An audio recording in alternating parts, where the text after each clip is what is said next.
लंबे समय से सर्दी जुकाम है और आप इसे वायरल फीवर समझकर हल्के में ले रहे हैं तो ऐसी गलती बिल्कुल मत करें, क्योंकि दिल्ली एनसीआर में लगातार फैलने के बाद स्वाइन फ्लू की दस्तक अब राजस्थान में भी हो चुकी है।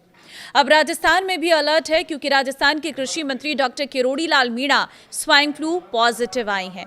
राजस्थान में स्वाइन फ्लू के कितने मामले सामने आ चुके हैं, किरोड़ी लाल मीणा की तबीयत कैसी है और सबसे जरूरी बात, स्वाइन फ्लू से बचने के लिए आपको किन बातों का ध्यान रखना है, पूरी खबर समझते हैं इस रिपोर्ट में। नमस्कार, मैं हूं आपके साथ ममता तिवारी और आप देख रहे हैं न्यूज 18 का डिजिटल प्लेटफॉर्म।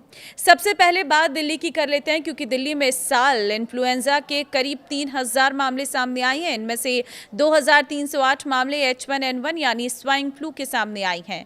बढ़ते मामलों को देखते हुए दिल्ली सरकार ने स्वास्थ्य विभाग और संबंधित एजेंसियों के सामने इमरजेंसी समीक्षा बैठक भी की है। हालांकि स्वास्थ्य विभाग का कहना है कि फिलहाल अस्पतालों में डॉक्टर, मेडिकल स्टाफ, जरूरी दवाइयों की कमी नहीं है और स्थिति नियंत्रण में है। लेकिन अब चिंता इसलिए बढ़ रही है क्योंकि संक्रमण का असर पड़ोसी राज्यों में भी दिखाई देने लगा है। क्योंकि अब बात राजस्थान की कर लेते हैं। राजस्थान में भी स्वाइन फ्लू के मामले तेजी से बढ़ रहे हैं। रिपोर्ट्स के मुताबिक अगस्त 2026 के पहले पखवाड़े तक राजस्थान में 129 स्वाइन फ्लू के मामले सामने आ चुके हैं। अब इसकी तुलना पिछले साल से करें तो अगस्त के इसी समय तक पिछले साल सिर्फ 16 मामले दर्ज थे, यानी एक साल में मामलों में करीब 8 गुना बढ़ोतरी हुई है। इसी वजह से राजस्थान के स्वास्थ्य विभाग ने भी निगरानी बढ़ा दी है। अस्पतालों को आइसोलेशन बेड और जरूरी मेडिकल व्यवस्थाएं तैयार रखने के निर्देश दिए गए। लेकिन अब इस खबर को और गंभीर बनाने वाला मामला सामने आया, क्योंकि राजस्थान के कृषि मंत्री डॉक्टर किरोड़ी लाल मीणा का जो पॉजिटिव होना है वो कहीं ना कहीं ये बता रहा है कि स्वाइन फ्लू अब बहुत तेजी से बढ़ रहा है। डॉक्टर किरोड़ी लाल मीणा की तबीयत खराब होने के बाद उनकी स्वाइन फ्लू की जांच कराई गई। जांच रिपोर्ट में उनके H1N1 पॉजिटिव होने की पुष्टि हुई है। इसके बाद उन्हें जयपुर के सवाई मानसिंह यानी SMS अस्पताल में भर्ती कराया गया है और अस्पताल प्रशासन के मुताबिक उन्हें मेडिकल ICU में रखा गया है और डॉक्टर्स की टीम लगातार उनकी निगरानी कर रही है। उनका इलाज स्वाइन फ्लू के निर्धारित प्रोटोकॉल के तहत किया जा रहा है और जरूरी जांचें भी की जा रही हैं।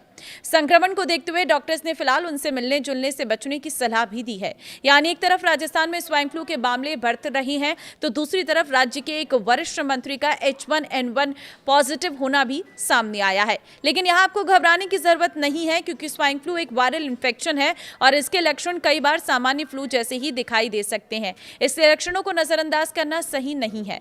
इसके सामान्य लक्षणों में खांसी, बुखार, गले में खराश, सिर दर्द, बदन दर्द, थकान, ये सारी चीजें हैं। कुछ लोगों में नाक बहना या नाक बंद होना भी इसका एक कारण हो सकता है। लेकिन अगर तेज बुखार के साथ सांस लेने में परेशानी, सीने में दर्द, बहुत ज्यादा कमजोरी या भ्रम जैसी स्थिति महसूस हो रही है तो फिर आपको तुरंत डॉक्टर से संपर्क करना चाहिए। अब सवाल है कि इससे बचे कैसे। तो सबसे पहली बात, अगर आपको फ्लू जैसे लक्षण है तो भीड़भाड़ वाली जगहों पर जाने से आपको बचना है। खांसते या छींकते समय मुंह और नाक को ढकें। अपने हाथों को नियमित रूप से साबुन से धोएं या जरूरत पड़ने पर सैनिटाइजर का इस्तेमाल करें।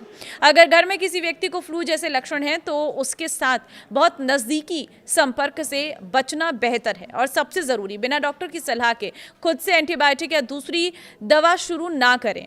अगर बुखार या सांस से जुड़ी परेशानी लगातार बनी हुई है तो डॉक्टर से जरूर जांच करवाएं।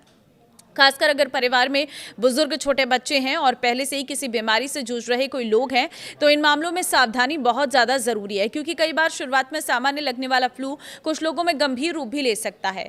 अब राजस्थान की बात कर लेते हैं तो क्योंकि राजस्थान में संक्रमण तेजी से बढ़ रहा है तो सर्विलांस भी यहाँ पर बढ़ा दिया गया है। अस्पतालों को ज़रूरी तैयारियाँ रखने के निर्देश दिए गए हैं। इस वक्त सबसे ज़रूरी चीज़ है, डर नहीं है बल्कि सावधानी है। दिल्ली एनसीआर में बढ़ते H1N1 मामलों में अब राजस्थान में भी सामने आ चुके हैं। तो अब राजस्थान के कृषि मंत्री के पॉजिटिव होने के बाद एक बार फिर ये मामला चर्चा में है। इसलिए अगर आपके आसपास किसी को लगातार बुखार है, खांसी है, गले में खराश है, सांस लेने में परेशानी हो रही है, ऐसे कोई भी लक्षण आपको दिखाई दे रहे हैं और ये 3 दिन से ज्यादा हो चुके हैं, तो फिर अब नजरअंदाज करने का समय नहीं है। अब समय आ गया है डॉक्टर को दिखाने का, सलाह लेने का और जरूरी जांच करवाने का, क्योंकि किसी भी संक्रमण से बचने का सबसे अच्छा तरीका है समय पर सावधानी और समय पर इलाज। अगर आपको लगता है कि ये जानकारी आपके परिवार, दोस्तों के काम आ सकती है तो इस वीडियो को जितना हो सके शेयर कर दीजिए, ताकि सभी लोगों को ये जरूरी अपडेट मिल सके। नमस्कार।